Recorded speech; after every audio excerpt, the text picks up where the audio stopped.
Before the roar of cannons and the shadow of war, there was just Miller. Not Sergeant Miller, the man etched into the annals of bravery, but just a boy from a small town, with dirt under his fingernails and the sun on his face. He was a farm boy. His alarm clock was the rooster's crow. His gym was the endless expanse of fields that needed tending. He knew hard work, the kind that seeps into your bones and builds character layer by layer.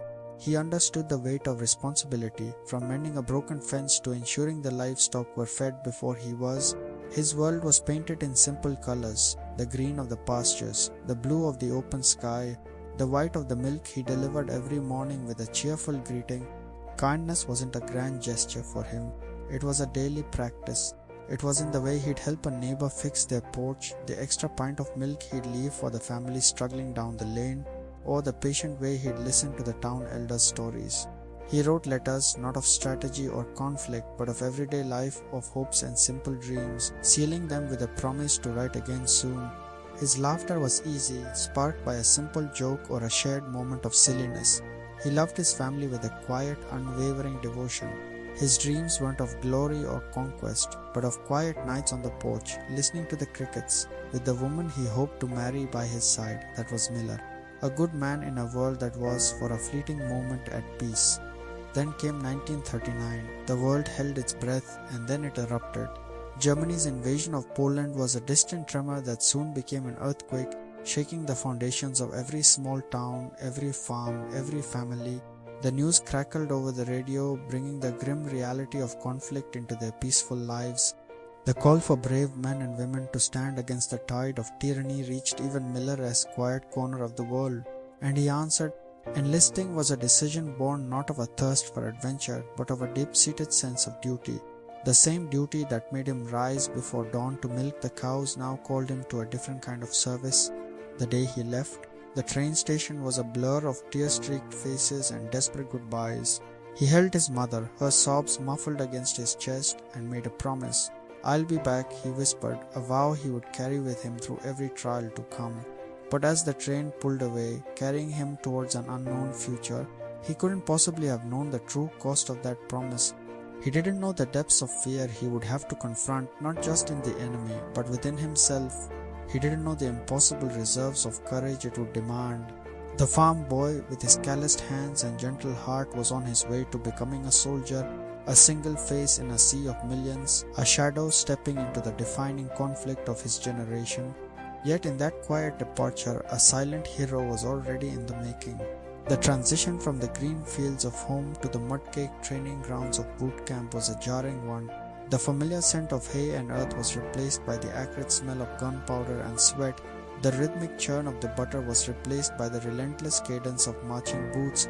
Miller learned to handle a rifle with the same familiarity he once had with a pitchfork. He learned a language of commands, the art of camouflage, and the grim calculus of combat. He was reshaped, molded by the unyielding pressures of military life. Yet beneath the uniform, the farm boy remained. He shared his rations, wrote letters home for illiterate comrades, and offered a steadying hand to those shaking with fear or homesickness. He was becoming a leader, not through rank but through character.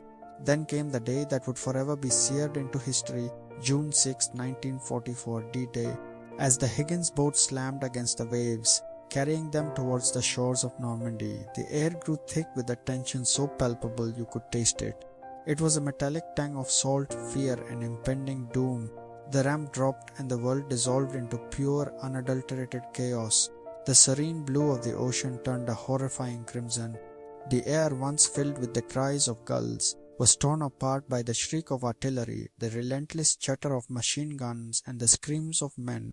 This was not the orderly battle he had trained for. This was a crucible. The beaches were a nightmare landscape. Shells erupted in geysers of sand and steel, sending shrapnel flying in every direction. Men fell around him, their lives extinguished in an instant. Miller moved through the carnage, his boots sinking into a gruesome mixture of mud, blood, and seawater. He moved through fire, the heat of explosions scorching his face. He saw fear, raw and primal, in the eyes of every man there, from the fresh-faced private to the seasoned officer. It was a living, breathing entity, threatening to paralyze them all, and in that inferno Miller fought it. He fought it not just with his rifle, firing with a precision honed on the farm and perfected in training. He fought it with something far more powerful. When a young private froze, paralyzed by the horror, Miller didn't scream at him. He grabbed him, looked him in the eye, and yelled, "We move forward together. Stay with me." He dragged a wounded comrade behind the relative safety of a shattered tank obstacle, applying a makeshift tourniquet while bullets whizzed past his head. He became a beacon of impossible calm in the heart of the storm. He wasn't fighting for a flag or for glory in those moments. He was fighting for the man next to him. He was fighting for the promise he made to his mother at that train station. He was fighting for the dream of a quiet night on the porch, a world where farm boys wouldn't have to become soldiers. Every step he took on that beach, every life he saved, every round he fired was an act of defiance against the chaos. It was an act of pure, selfless courage. This was Normandy, the crucible that would burn away everything. But the very essence of who he was, forging the farm boy into the legend we remember today, this was where Sergeant Miller was truly born, amidst the fire, the blood, and the unwavering hope of a better world.